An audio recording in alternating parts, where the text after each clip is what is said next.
Well, I'd like to welcome everyone to our very first online Priestley Lecture in the Priestley Lecture series. So our speaker tonight is André Picard, a very well-known health columnist for the Globe and Mail, author of 6 books, including the current bestseller, Neglected No More, the Urgent Need to Improve the Lives of Canada's Elders. Before we go any further, I'd like to give our territorial acknowledgement. The University of Lethbridge is located in traditional Blackfoot Confederacy territory. We honor the Blackfoot people and their traditional ways of knowing and caring for this land, as well as all Aboriginal peoples who have helped shape and continue to strengthen our university community. So this series of lectures is endowed in the memory of F.E.L. Priestley, who was a professor of English at the University of Toronto who had strong ties to Southern Alberta.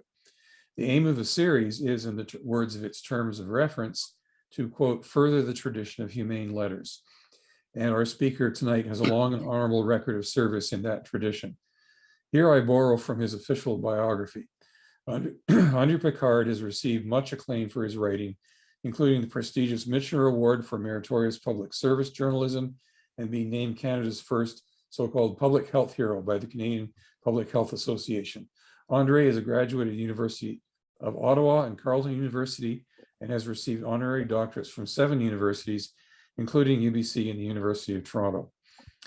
I've been reading André Picard's columns in the Globe and Mail for a long time, and I've learned much from them, always sensible, well-informed, and compassionate.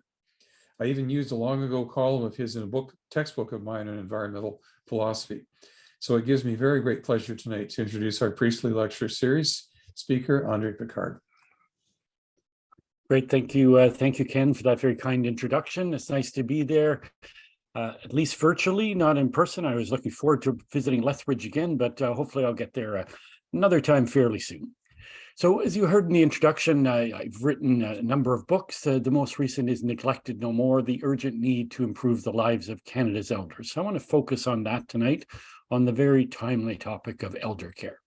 I'm going to start by giving you a bit of an overview of the book, some high points, low points, but I'm going to place particular emphasis on how the broader health system can be reformed and how we can improve the quality of care. Because if you follow the news at all, you know that Canada's health system is in big trouble. It's really collapsing.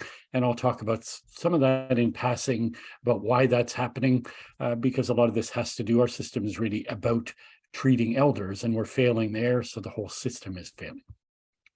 There's not going to be any PowerPoint, no other bells and whistles. I'm just going to sit here at my computer and talk at you.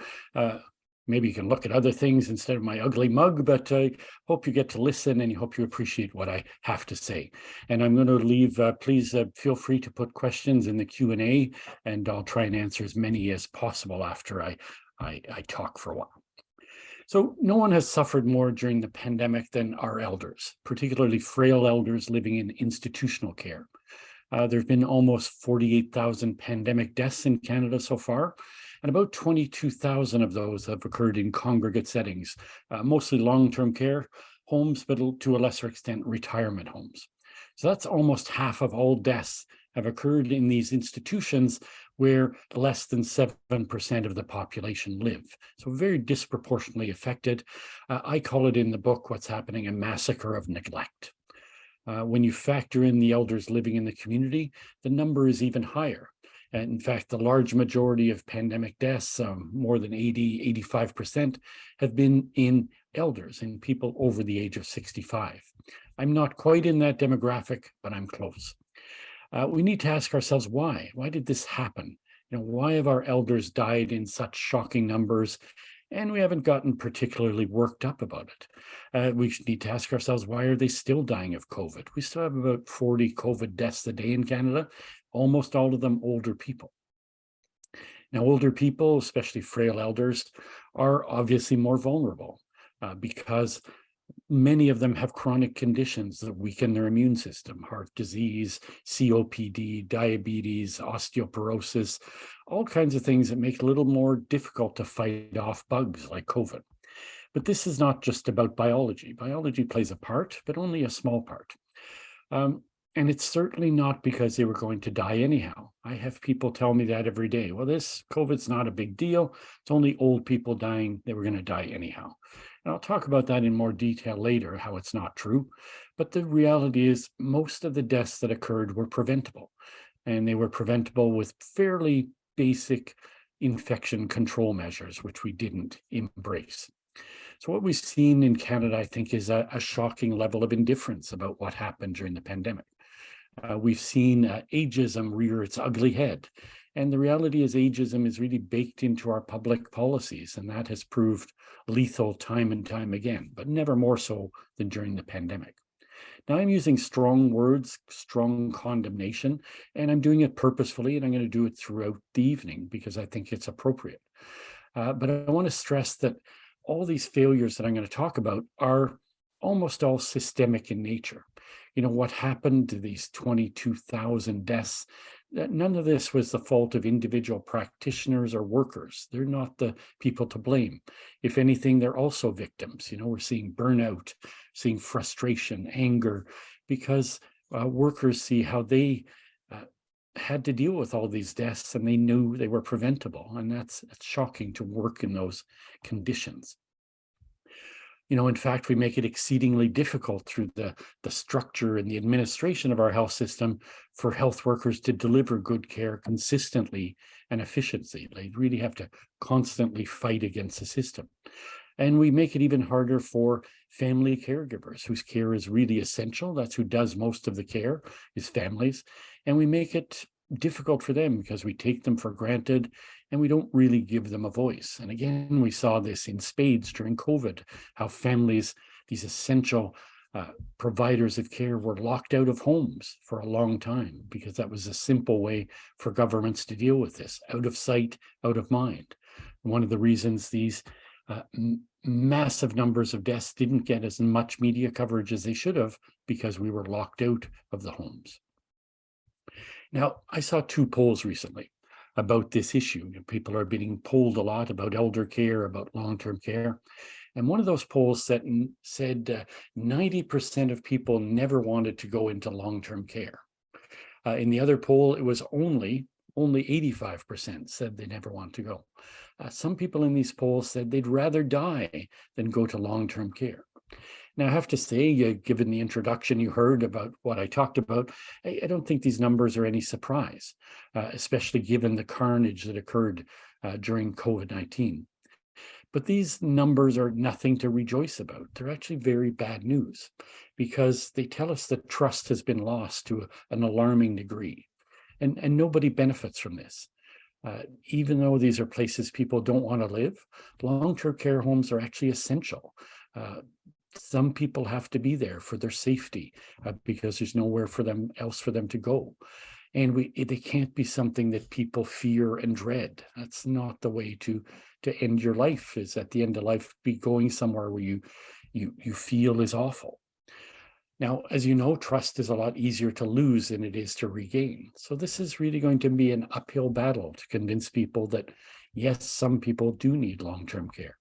And certainly a lot fewer people need it than now. We have far too many people in these institutions who could be cared for in the community. But the point I want to make tonight and emphasize is that we can't fix this in isolation. We need across-the-board systemic reform because we're seeing all kinds of parts of the system collapse. From pediatric care is stressed right now, long-term care was stressed a few months ago, hospitals are always stressed. So we have to fix the whole system. We can't just address one little part of it because it's all connected.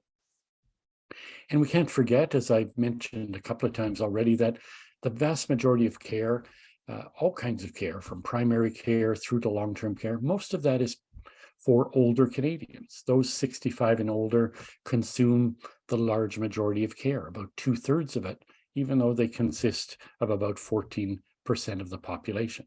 And the reason is, as I mentioned, many live with a host of chronic and manageable conditions. As you get older, you get a little sicker. That's normal. And this is not a bad thing. I'm not blaming older people. This is a reality. We shouldn't shame people. What we should realize is this is how insurance works. You pay into it your whole life, and then you benefit from it when you need it near the end of life. And that's how our public health insurance should work. And again, we shouldn't be blaming older people for costing too much. I hear people say that, and it's nonsense. It's exactly how the system is supposed to work. But what's unfortunate is just how difficult we make it to manage our lives as we get older and we're not perfectly healthy. The system really isn't built for those who need it, which is, again, it's seniors with a number of chronic conditions, who most of whom live okay lives, but they just need a little bit of help. Our system is really built for acute care. It's built for younger, sick people to get in and out. It's not built for people to be there in the long term, needing constant care. It's really, it's a system, we love our Medicare system, but the reality was built in the 1950s, and it's built for that demographic. It's not built for our 21st century demographic. So we need a fundamental reshaping of the culture and of the structure of the system. We have an Edsel of a Medicare system, but we really need a Tesla. And that's not a vote for Elon Musk, it's a vote for modernity. So I just want to be clear. Now, I think the most tragic aspect of this story, all these deaths in long-term care, is that it was a fairly predictable thing that unfolded. We knew before the pandemic that the way we finance and deliver and regulate long-term care is ineffective, it's inefficient, fragmented, unsustainable. I have been writing about these issues for 30, 40 years. Nothing is new. The system has just been gradually degrading as our population gets older. The way most care facilities are built and staffed and managed actually created the ideal environment for the spread of infectious disease. It was really the expression of perfect storm. That's what occurred in long-term care. Another frustration for me is we had warning that this was going to happen. Not only do we know theoretically that bugs spread, but we saw it in reality at the start of COVID. Canada was actually late to be hit by COVID. We saw it hit China. We saw it hit parts of Europe like Italy and Spain weeks before it came to North America. And what happened there? Well, the first wave killed large numbers of seniors, especially in care homes. We had all kinds of warnings, all kinds of red lights should have gone off. But what did we do in Air Canada? We sat on our hands. We raised ramparts around hospitals, but we left care homes to fend for themselves. We didn't even provide them with even most basic care, personal protective equipment. The Ontario Premier said at one point that he wanted to raise an iron ring around these homes, but he didn't even raise a paper ring, and no province did it. No province took measures to protect older people till it was too late, till tens of thousands of them had died. At the outset of the pandemic, I don't know if you remember way back when, in February, March of 2020, we wrote a lot, we in the media wrote a lot about cruise ships. All these people are getting infected in cruise ships. And, there was a message there as well. The care homes are very much like cruise ships. People are closed in these small rooms all together, mingling. These homes are really like cruise ships, but without the fancy buffets, without the Bermuda shorts, but exactly the same way of spreading illness. So again, that was another warning sign. And I want to be fair, I'm being critical of what's happened in homes, but many nursing homes in Canada actually had very few cases and very few deaths. But again, that's a reminder that this was preventable. It was prevented in a lot of places with pretty basic actions, just caring about it. And what did these homes have in common that had a good outcome? Well, they just made protecting their residents a priority.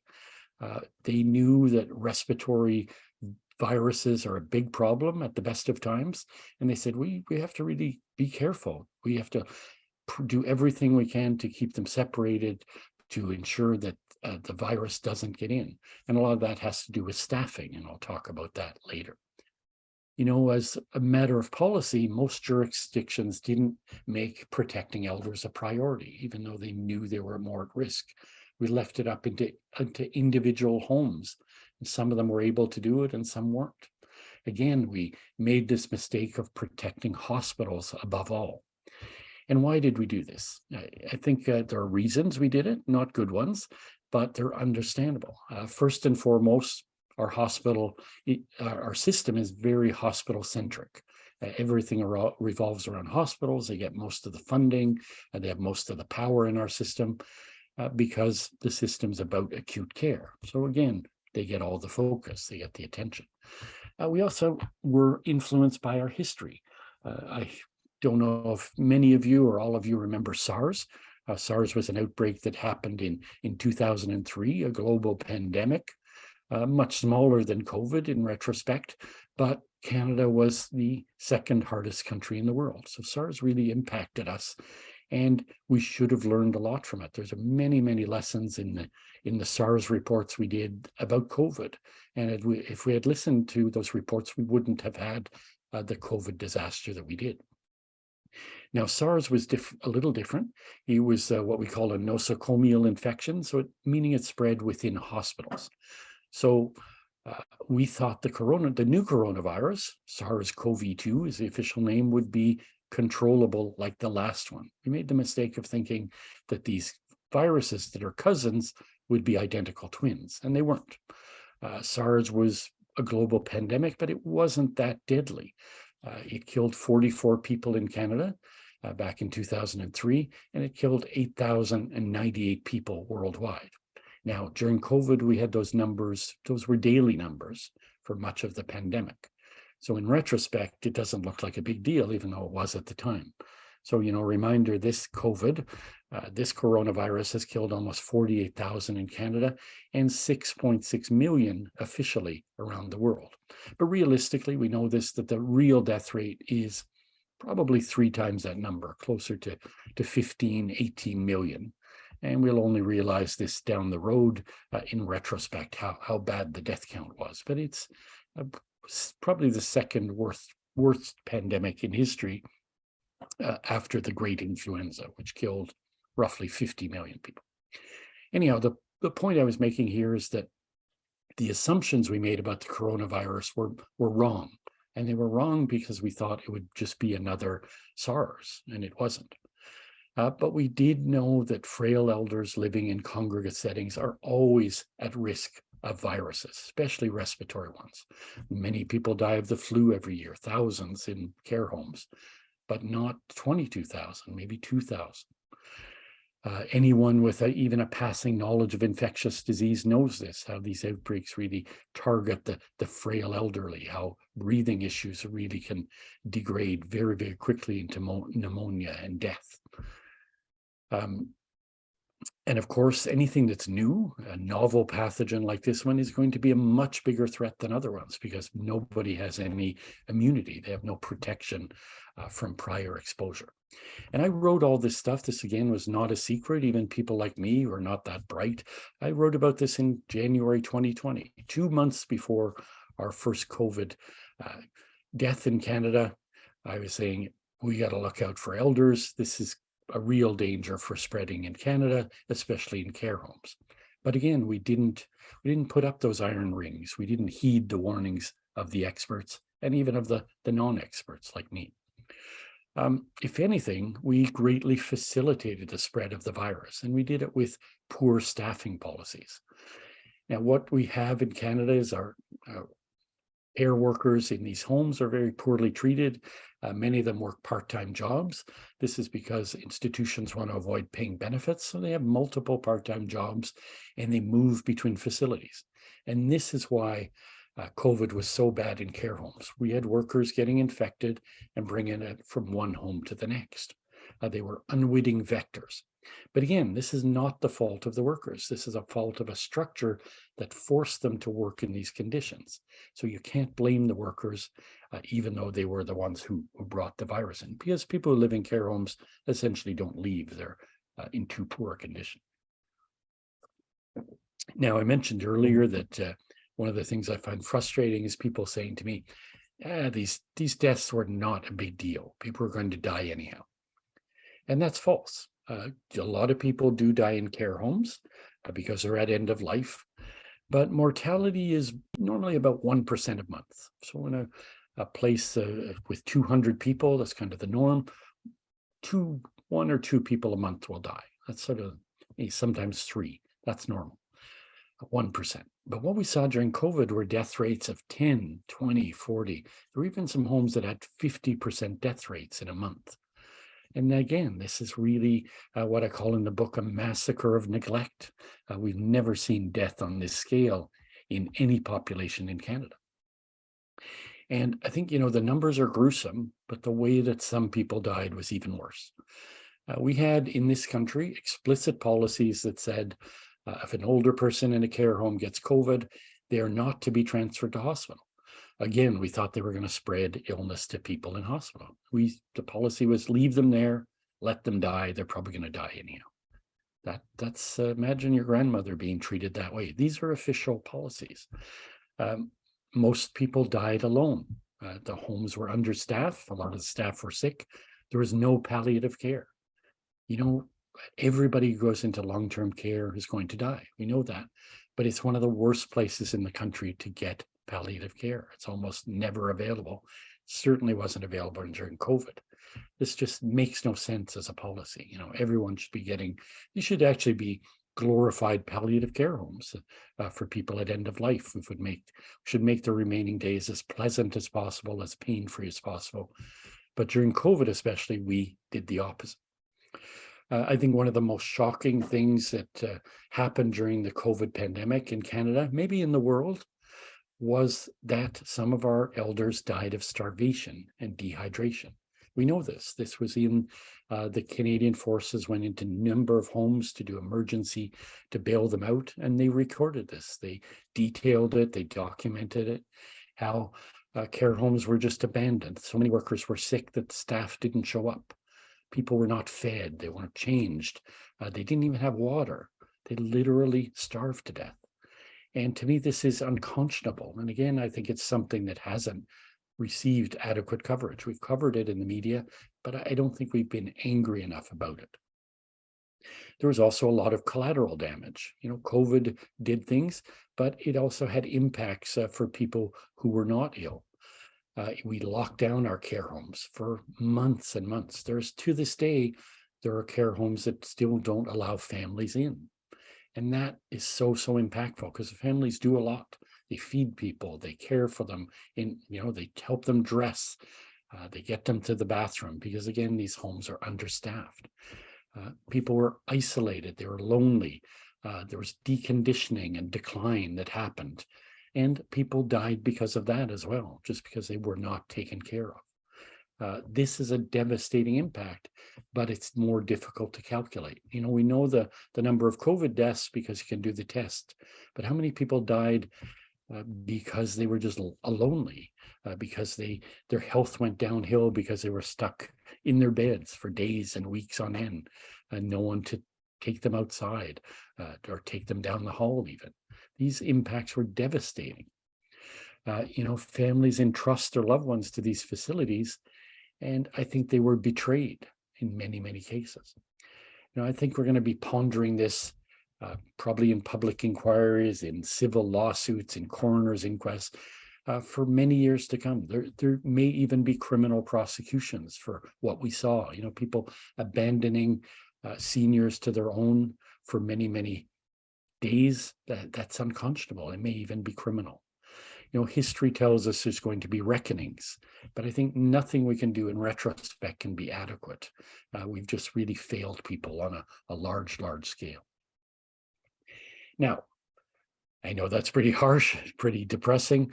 So is there a silver lining in this? And I think the only silver lining we can take from it is that maybe this has forced us to think about how we care for our elders, to confront, these decades of decline and ignoring it. And hopefully it will do that. Hopefully it'll help us rethink our approach. And that's why I did a book. My book's not about COVID. There's a little chapter on COVID at the beginning, talking about how this was a stepping stone to writing about other issues. But it's really a book about how to fix elder care, about its flaws, and in the process, a book about how to fix the health system more generally, which I think has never been more timely.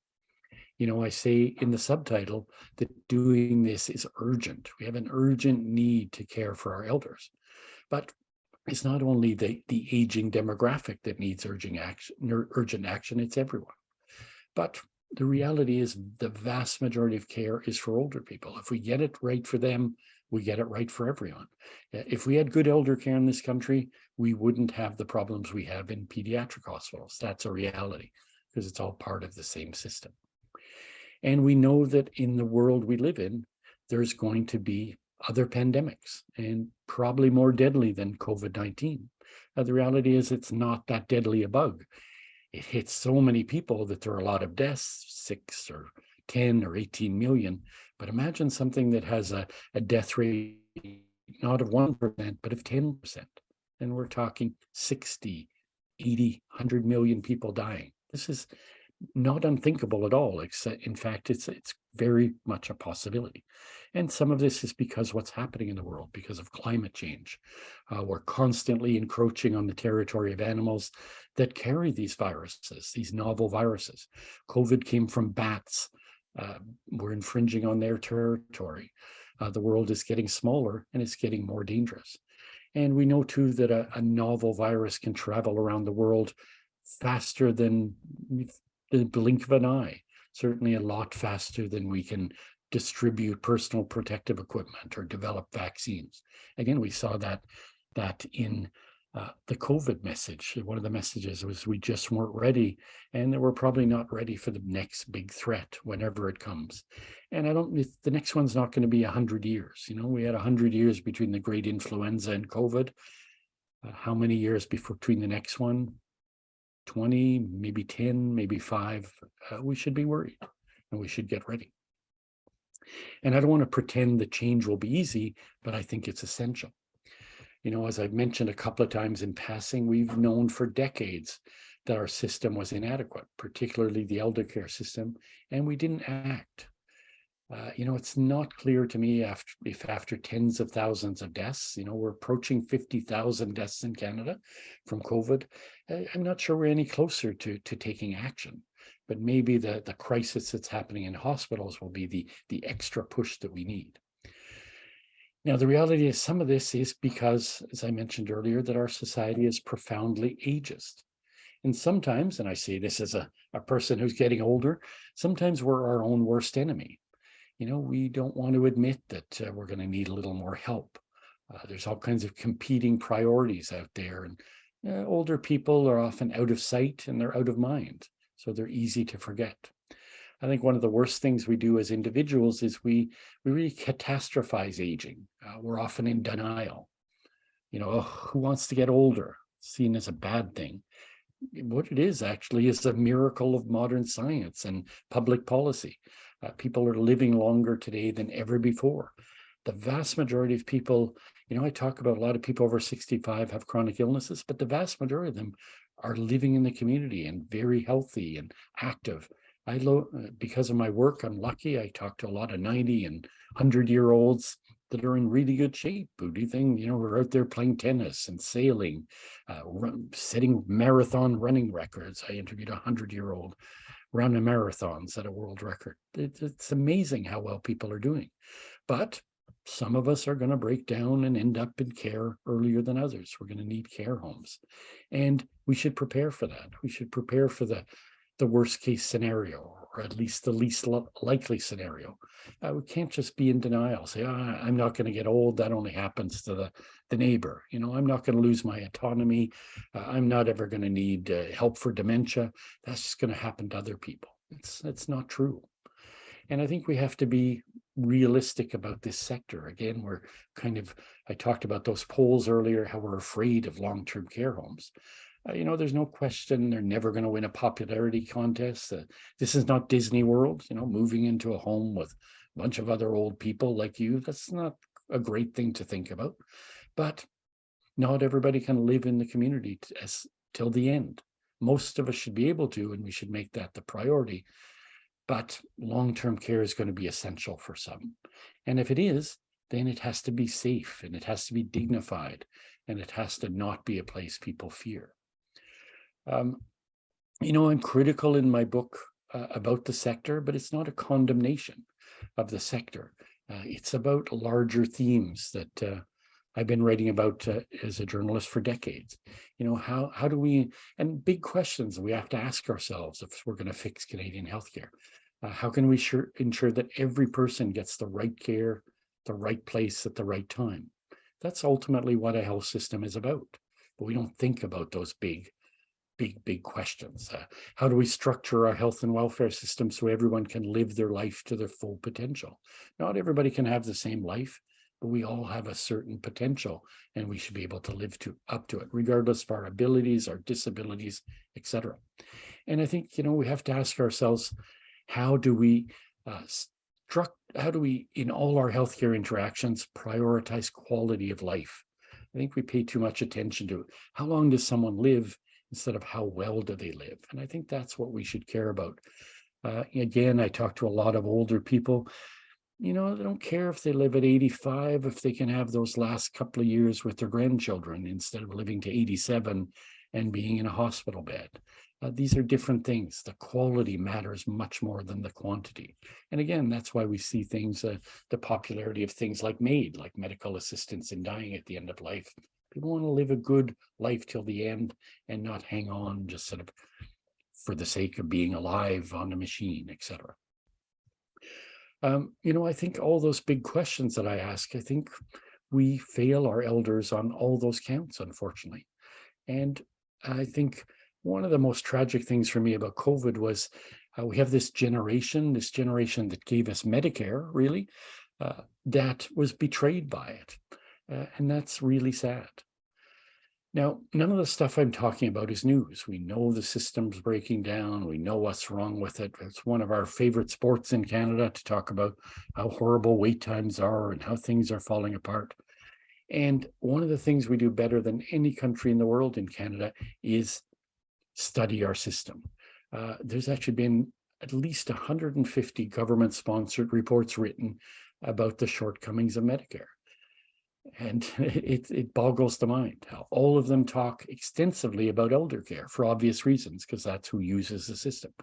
And the other shocking thing is all the reports pretty well have the same conclusions. And one of those conclusions is that the neglect of elders is systemic and it's long-standing, and we have to fix it. And that's the message. On the very first page of my book, I say, you know, it's a systemic problem, so let's fix the damn system. That's really what we have to take to heart. You know, we need to stop just talking about it. We need to stop pointing fingers, need to stop passing the buck, province blaming Ottawa, Ottawa blaming the province blaming the region. We just have to roll up our sleeves and fix stuff. And I think it's really important to remember it's hard to be positive these days, but I'm positive about the fact that everything is doable. And we have to remember that nothing is unfixable out there. And, you know, I hope that all the horrors that we witnessed during the pandemic will actually give us the impetus and the backbone to finally get to it. And if we do, and I really hope we do, then we have to ask ourselves, where do we start? Because there is a lot to do. And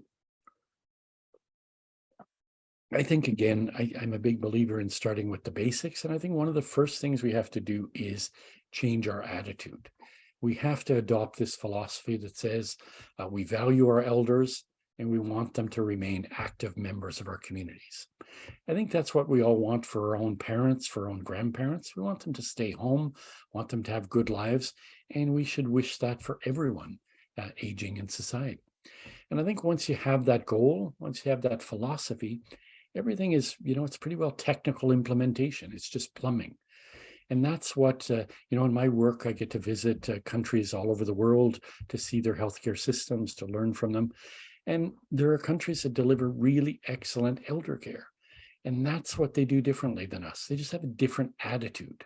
They've decided as a matter of public policy that their elders matter, and we're going to provide them with good care.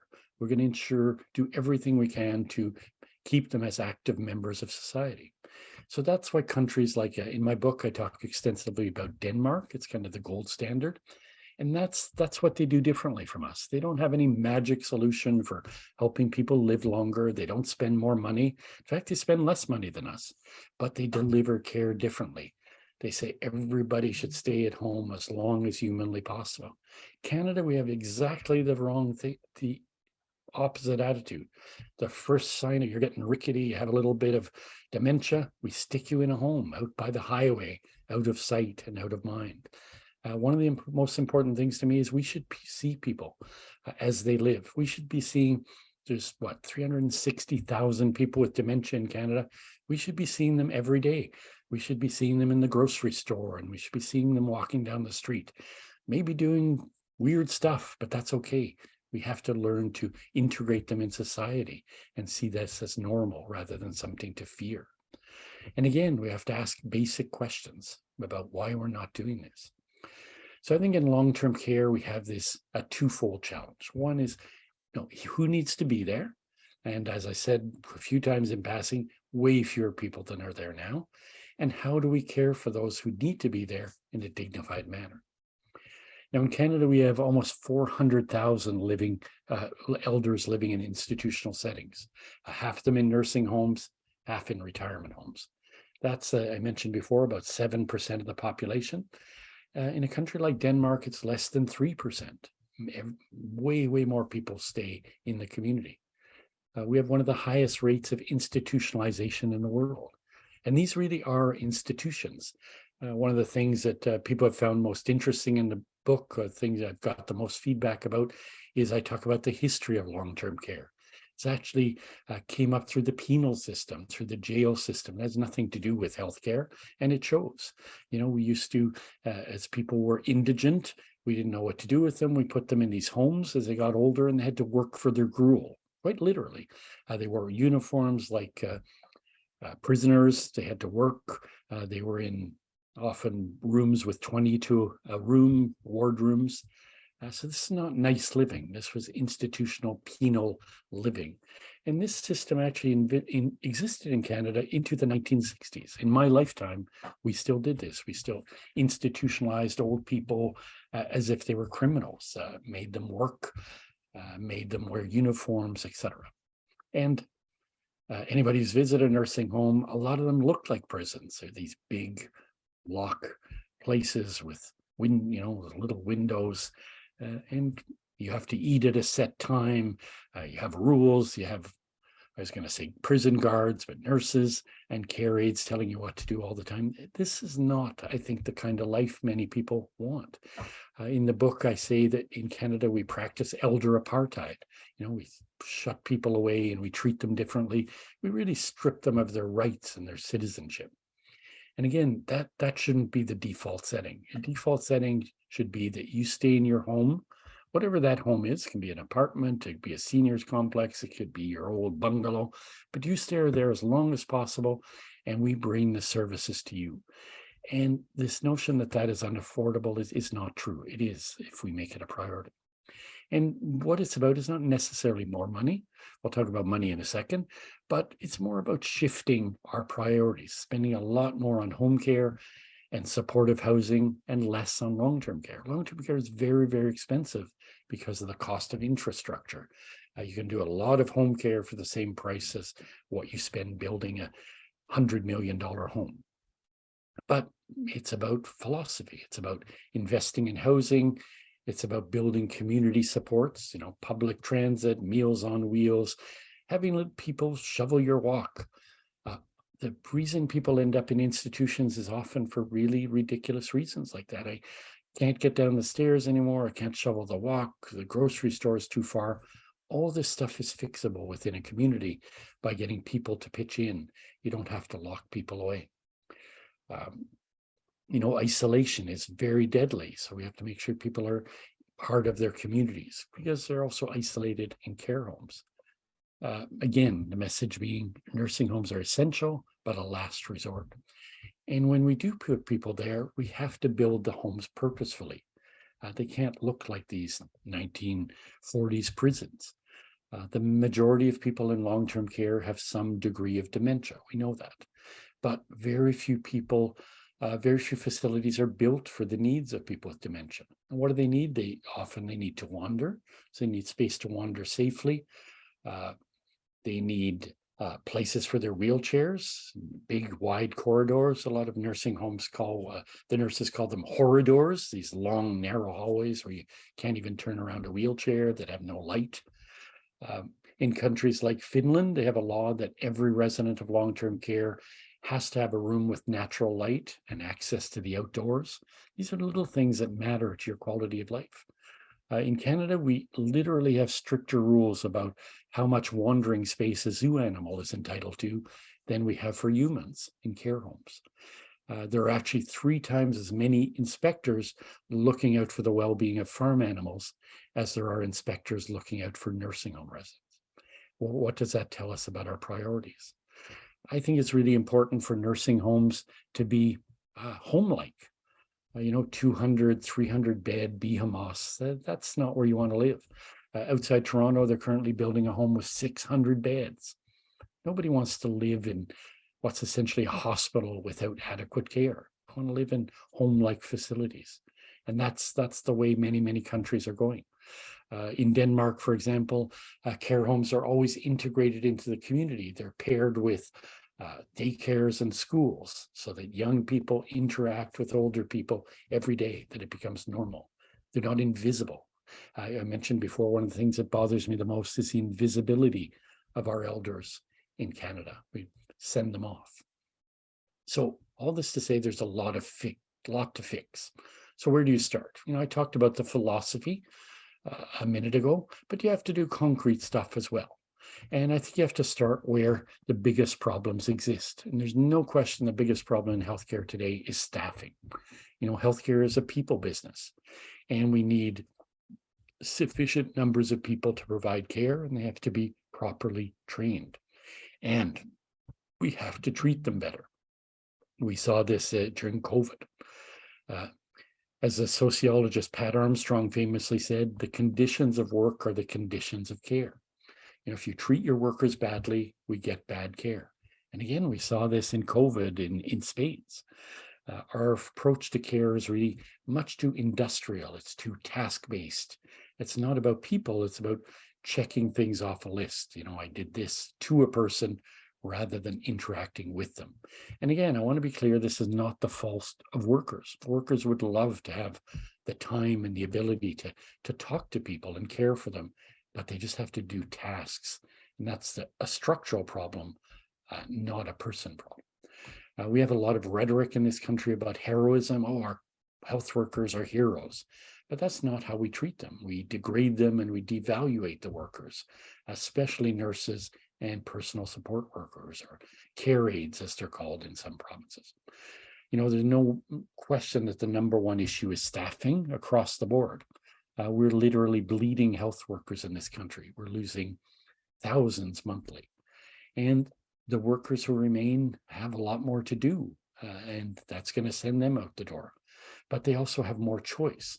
So why would you work in a care home where the conditions are terrible when you can work in a hospital where you get better pay, better work environment, etc.? The choices are obvious for people. So the care homes are degrading further. Why would a care worker even work in a home if they can get similar or better pay at Tim Hortons or McDonald's? And again, while I was doing my book, I interviewed many care workers, and they said that, I hope my English can get a little better so I can work at Tim Hortons. Because again, a lot of workers are racialized, they're immigrants. And that, imagine the people who are providing the most intimate care for your loved ones, we're treating them with such contempt that they'd rather be flipping burgers, because that gives them more satisfaction and better benefits. There's a lot of clamoring for standards of care in the country, guaranteeing 4 hours of hands-on care daily. And again, that's a good idea, but there's no point having standards if you don't fund them. And right now, we have provinces that say the law is you must provide 4 hours of care for every person, but the government only funds 3 hours. So you're not going to get 4 hours. It's just not possible if you don't pay people. I mentioned infrastructure. We have to do basic things like getting rid of wardrooms with 3 or 4 beds. That's where the vast majority of COVID deaths happen. These rooms were built for the spread of respiratory diseases. Got to get rid of them. 1 bum per toilet. That has to be a standard. No sharing of bathrooms. Again, that's how we spread germs, pathogens. We have a lot of rules and standards in Canada, but they're not necessarily enforcing the right things. I visited a care home that had a 91-page checklist of rules, everything you can imagine under the sun, the temperature of butter, the height of the bars in the bathroom. They had to make sure all these things fit the standards. But what was interesting is there was not a single measure on there about the quality of care. How do residents feel? Are they happy there? I'm not convinced you'll ever get quality care if you don't focus on people. You just focus on stuff. And we do a lot too much of that. There's a lot to do to improve the quality of life of our elders. And this will take time and it'll take money. So we can't talk about healthcare without talking about money.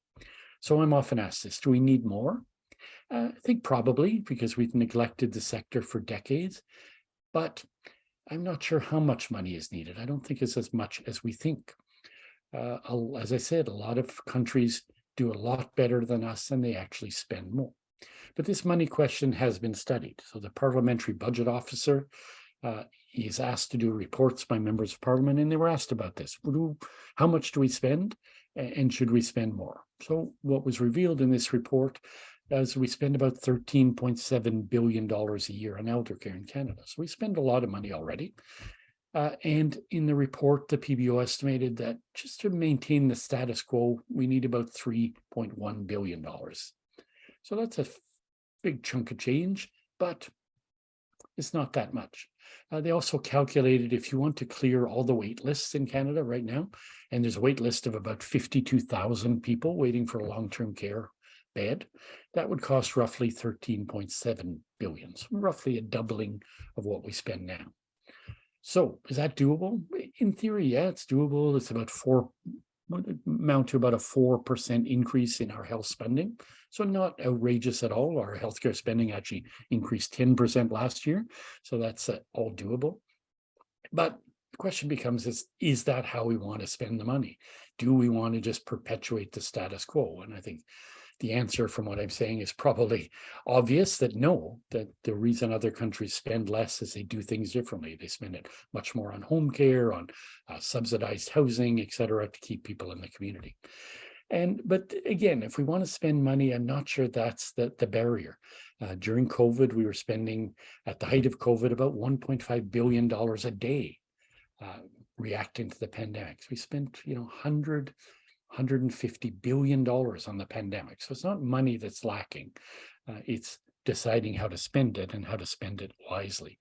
And again, that was an emphasis of the Parliamentary Budget Office report, is not that we lack money, but the money we spend now is not spent well, that we could get a lot more bang for our buck. So that's what we have to do. We have to focus a lot more on value for money.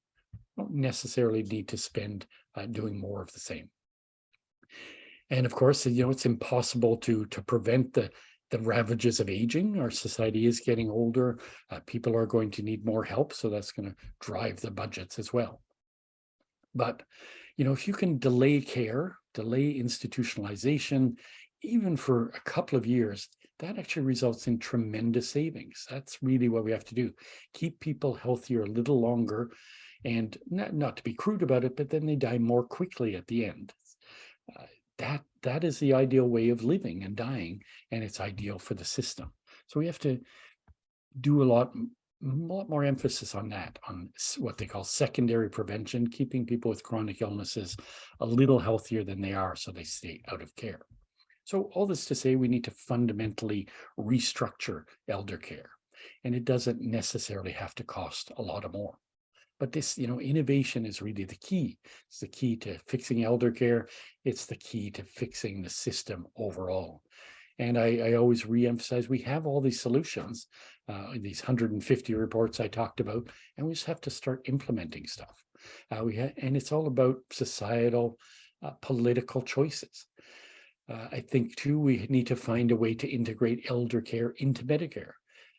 As you know, I mentioned, it historically is part of the penal system, not part of the health system. So it's paid for differently. It's not a core element of Medicare. In Canada, technically, Medicare covers 100% of physician and hospital care.